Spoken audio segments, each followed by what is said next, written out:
Hey all. So my operating budget is a little tight this week, and I know that happens to all of us sometimes. So I think this episode is going to be a little pantry raid. That R there is important, otherwise this isn't fit for YouTube. Not that I'm monetized, but you know, still. Anyway, so I'm going to look around in the cabinets, check the fridge, check the freezer, see what I can find, and then we'll throw together something with what we track down.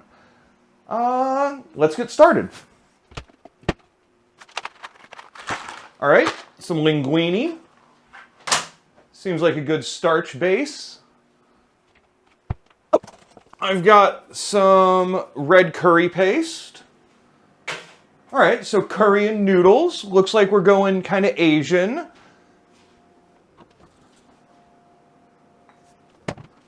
Soy sauce. Ooh! I've got that hot honey. Little peanut butter. Some baby carrots and green onions. Oh!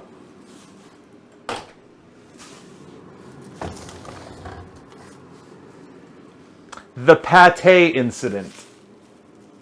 All right, I think that's good. Let's go with that and work from there.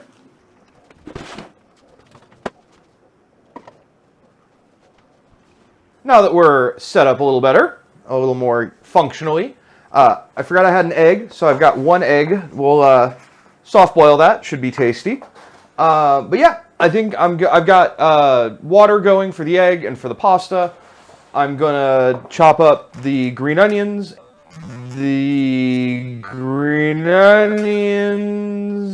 and the baby carrots, and then we'll get to cooking.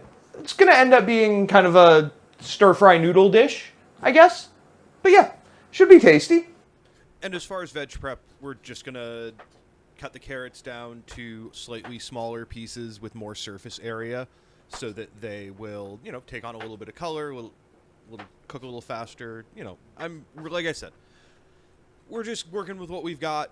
This is not a super high effort dish, and I think I mentioned it previously, but it's a week later since I shot this, and I'm just going through the footage now. So, in case I haven't, this video is less about what I'm actually making and more about how you can take kind of miscellaneous ingredients that you just happen to have lying around and turn them into a really tasty meal. And I'll give you a little bit of spoilers. What we end up making here isn't going to look especially great. Curry rarely does, but it tastes really good, and that's what matters. It was hearty, it was satisfying, it was tasty. It was a good dinner. So we're going to finish chopping up these carrots into slightly smaller pieces, and then we'll hop onto the onions. And for the onions, we're just going to grab like 3 onions. We're going to strip off the outsides, and then we're just going to chop the whites, set those aside, slice up the greens at a super, super sharp bias, and then set those in a bowl of water with an ice cube. I should have cracked some ice, but didn't. So I've got a giant ice cube. I'm going to fill this up with cold water and leave it in the freezer. I'm not actually going to leave this giant ice cube in here. But yeah, so that's the veg prep. For our protein, we're going to use this leftover, still slightly frozen pate that I made in the pate incident. I will have a link on the screen at some point and probably in the description. This has just been sitting in my freezer for a couple of months. So it's a mixture of ground pork, and that's got some confit garlic and shallots, or garlic and onions, some carrots, and some cashews in it. So all of the ingredients are things that will work in the stir fry that we're making. Now that I'm doing the voiceover here, I guess using this is a little bit of a cheat, and I really didn't intend it to be. So I apologize if you think I'm cheating here by using what is essentially leftover meatloaf with a bunch of stuff in it. But again, it's what I had lying around. The pasta is pasta. I've got a pot of boiling water. I'm going to throw a bunch of salt into it. Then I'm going to throw the noodles into it and stir those noodles around so that they don't stick to each other. I definitely didn't break those pasta noodles. Italians definitely didn't, I promise. But yeah, we're just going to let those cook until they're a little less than al dente, because we're going to cook them a little more in the curry than we would cook pasta in sauce. And speaking of the curry, it's time to get that going. I've got the pasta cooking to the left of it. We're going to go in with carrots, let those cook for a little bit, spread them out, let them get some color, toss them around, repeat until we're happy with it. And then we'll add our protein in the form of the pate, toss that around a little bit. And now, again, the pork is already fully cooked, so I just want to get a little bit of color on it here, get a little bit of browning to get those flavors, but I don't want to cook it dry in a dry environment for very long, because it'll dry it out and it'll make it all kind of like too chewy, and kind of like, it gives it, like, I always describe it as a Play-Doh-y texture. Even though I don't remember eating Play-Doh, it just kind of like squeaky cheese, if you've ever had that. So we're adding the liquid, we're adding the moisture now, the curry paste and the soy sauce, some mirin. We're going to go in with some fish sauce and some rice wine vinegar. Yes, I keep my rice wine vinegar under the sink because it comes in gallons when I buy it.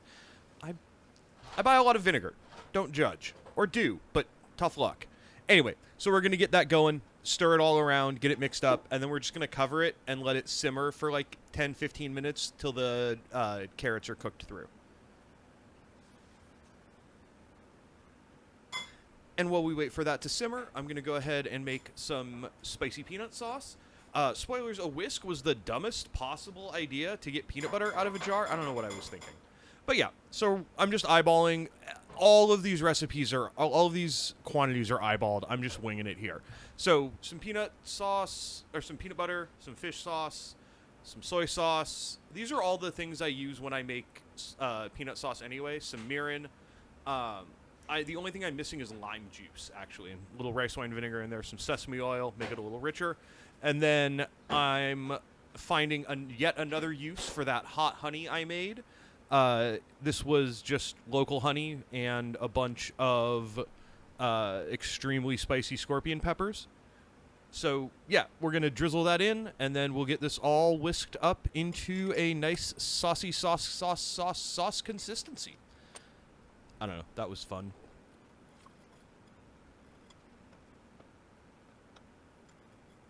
And now we've gotten back to our curry, which has had some time to simmer. I gave it a good stir because there was a couple little clumps of chili paste still floating around.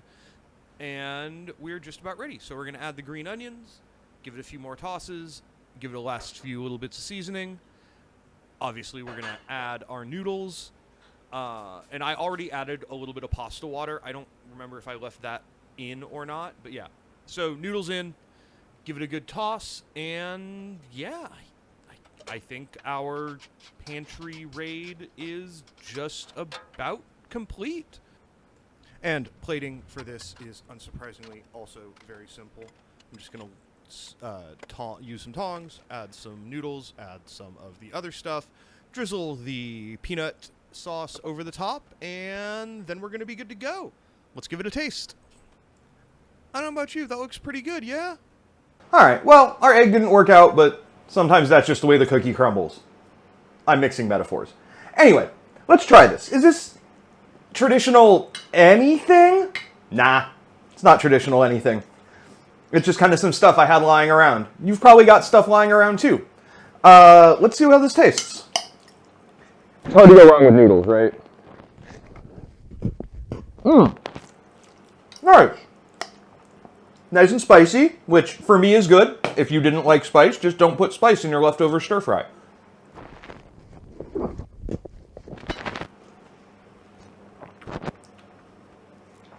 Yeah, it all came out great.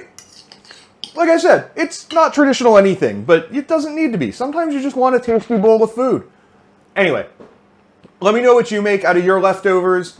Go rummage around in your cabinets, check the back of the fridge. Don't use anything that's gone bad.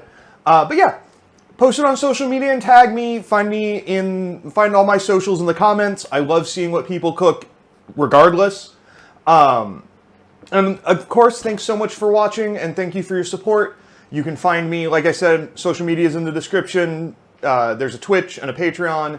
A like and a subscribe would be awesome, of course. I've got some other videos you might like that I'll link to probably in this neighborhood. But yeah, thanks so much for watching. Have a wonderful rest of your time zone, and I'll see you next time.